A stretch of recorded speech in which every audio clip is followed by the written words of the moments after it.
Hello there, I'm Rich Preston. This is the Iran War Today, bringing you up to date with all you need to know on the US-Israel war with Iran.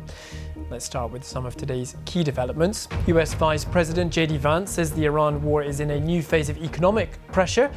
The Iranian Foreign Ministry calls the US sanctions economic terrorism. We hear from people inside Iran on what life is like for them.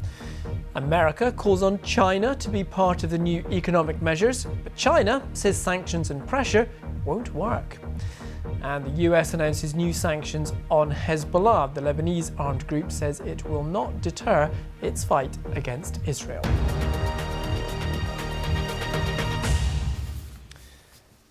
Economic pressure is the United States' most effective tool against Iran. That's according to the Vice President JD Vance.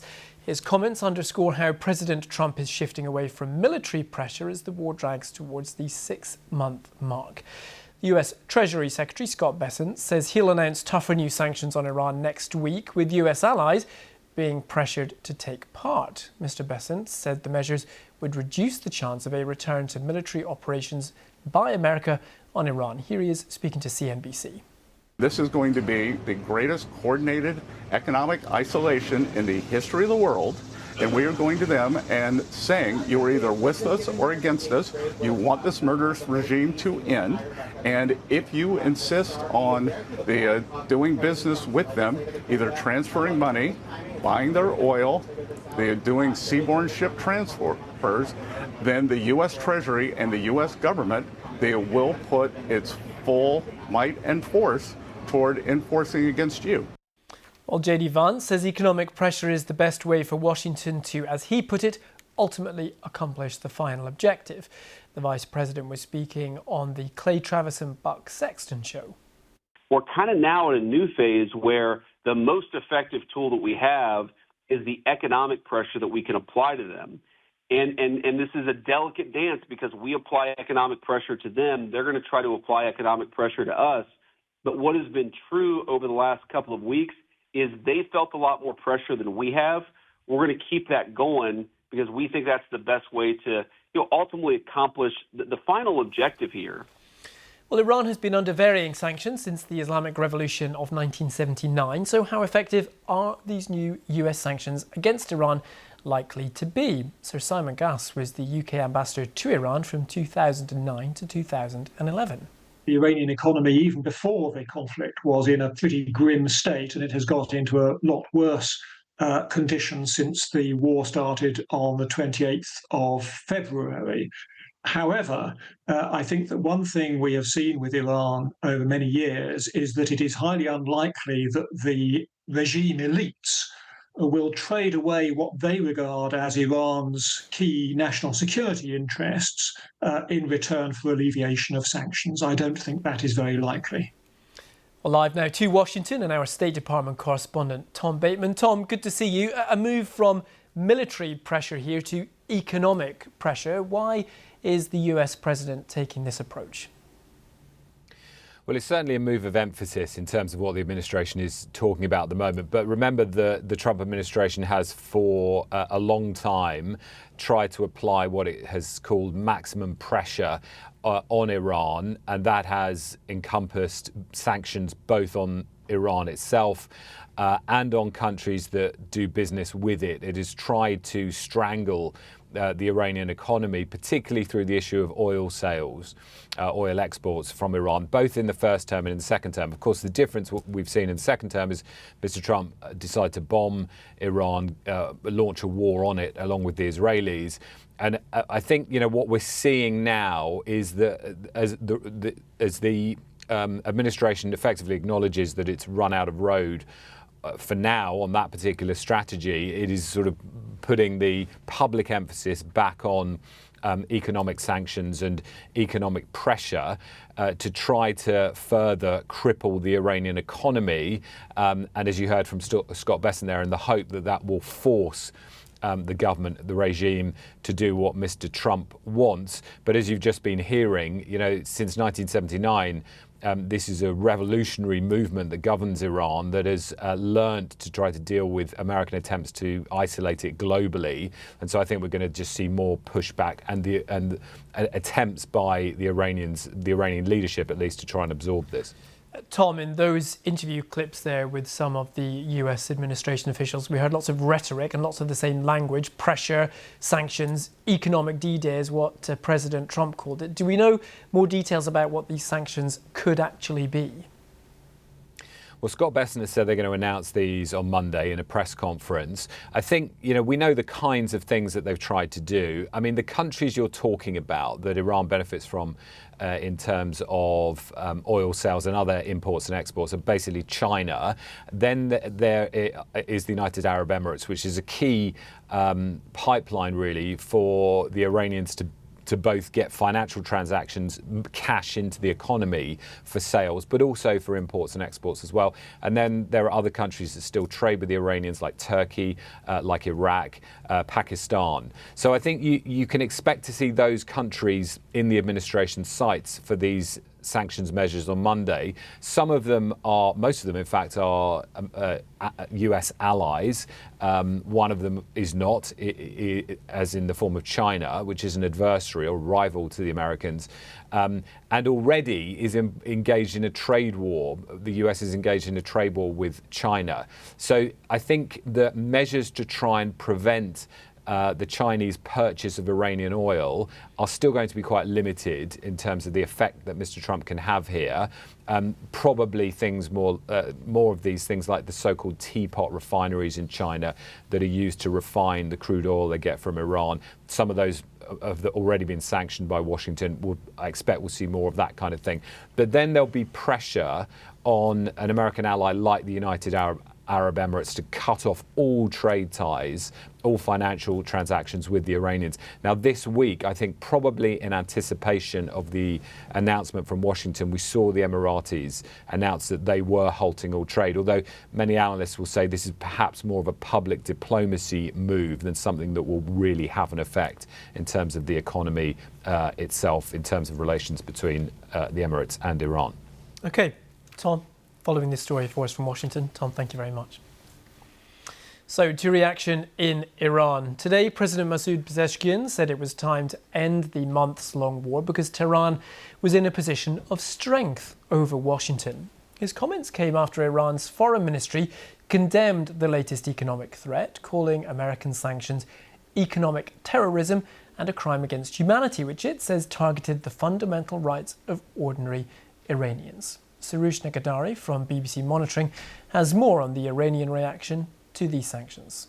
Iran's reaction has been defiant and dismissive, calling the move American economic terrorism.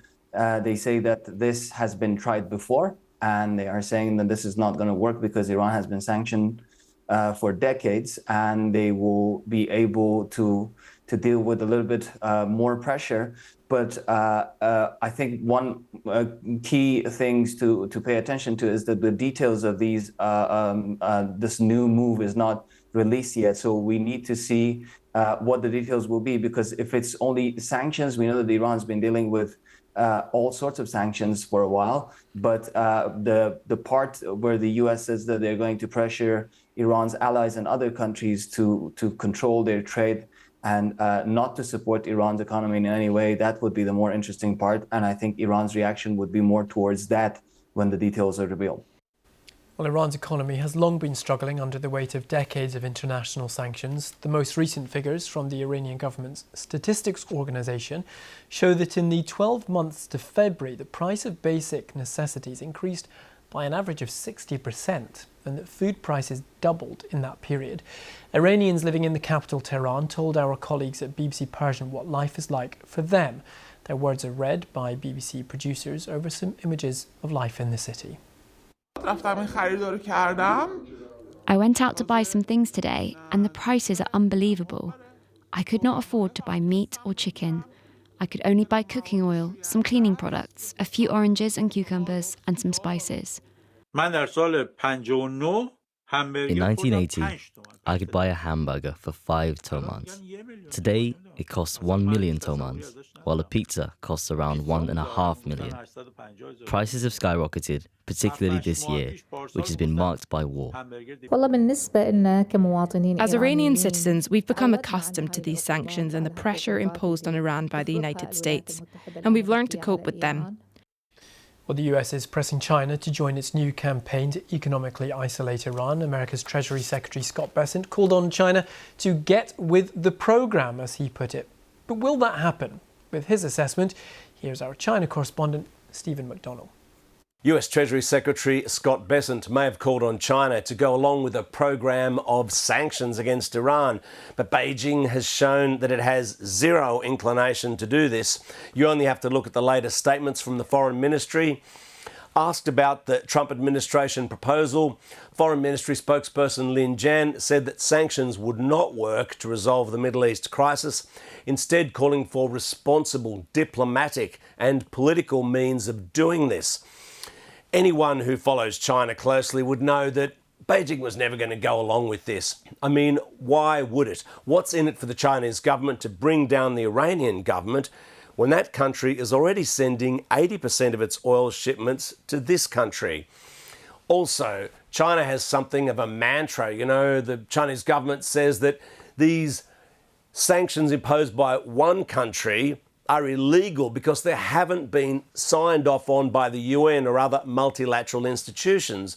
Also, the Chinese government sees its standing going up as that of the US is going down thanks to the chaos caused by the Trump administration. So it doesn't want to be any part of this chaos. It certainly doesn't want to throw fuel on the fire. Now, Donald Trump says that countries like China should back his campaign because China benefits from trade flowing freely through the Strait of Hormuz. And certainly the latest data does show that Iranian oil shipments to China have slowed because of the US blockade. But China doesn't need Iranian oil that much. It doesn't need Iranian oil so much that it would give up this perceived advantage it has by not being part of Donald Trump's chaos. Well, Stephen mentioned the Strait of Hormuz there. The latest shipping data shows that crossings were down on Thursday. The tracking information from Kepler says 7 commodity ships used the waterway.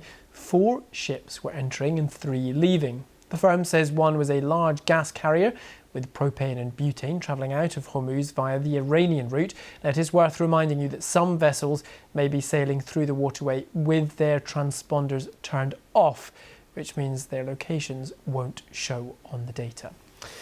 In other developments, the United States has announced new sanctions on the Lebanese armed group Hezbollah, which is backed by Iran, redesignating the group to emphasise its link to the Iranian regime. The US Treasury Department also imposed sanctions on 10 individuals alleged to be part of a network responsible for transferring cash to Hezbollah. Our Middle East correspondent Karine Torbey sent us this update from the Lebanese capital, Beirut.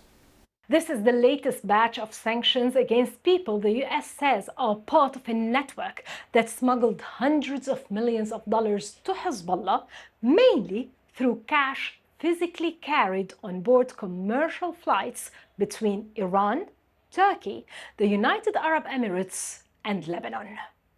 Despite the intensive military action by Israel in Lebanon, thought to have significantly weakened Hezbollah, the financing of the group, which receives most of its money from Iran, is a headache to the US. For decades, the US has been deploying massive resources to strangulate the group financially and impose sanctions on people and entities the US says are facilitating its financial operations. Last year, a US envoy to the region said that Hezbollah was receiving an estimate of $60 million monthly. The fact that the names included in the last batch are mostly Turkish shows the extent of the investigations the US is conducting to contain Hezbollah financially, but also, if the claims are true, shows the extent to which Hezbollah is going to bypass the sanctions and secure this main lifeline to its activities, and its base keeps flowing. Hezbollah called the sanctions unjust, saying that they will not deter it from adhering to what it calls the path of resistance and to the Lebanese people's right to defend their land. Well, let's pause now to take a look at the bigger picture and where we are with the war nearly 6 months on. With the US imposing those new economic sanctions on Iran next week, what is the strategy going forward? Here with his thoughts is our international editor, Jeremy Bowen. So I think that this is more frustration in the Trump administration about the fact that they are struggling to find a way out of this war, and that Iran is not taking any of the potential exits from it. For example, that almost no longer relevant memorandum of understanding a couple of months ago. And so I think that where they're at the moment is that Iran knows that the Americans don't want to go back to war. They know that there are elections coming, and they are as well aware as anybody of those in America who have said very specifically that they're running out of the kind of weapons that they need to protect their forces if they go back to war. In other words, the interceptors, because they burn through so many of them. So I think Iran at the moment will be thinking, yeah, this is pressure, but we can deal with it. And it still controls the Strait of Hormuz. I mean, that is enormous leverage. That impacts all of us financially.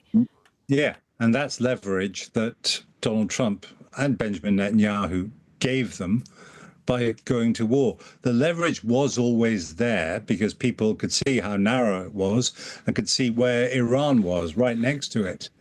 But under the supreme leader, the former supreme leader who was killed on the first day of the war by the Israelis, he was a cautious, elderly man who, while being aware of these potential weapons, didn't necessarily want to use them. As far as the younger guys who are now running Iran are concerned, many from the IRGC, the revolution, the Guard Corps, what's happening is that they don't have that caution. They have all the ideology, but they don't have that kind of caution. They believe they're in an existential fight, so they're using the Strait of Hormuz, and it's a great weapon for them, and it was open until the US and Israel went to war with them. Whether you are joining us on YouTube, TikTok, Sounds, Radio or TV, thanks for your time. We'll be back soon with another Iran War Today.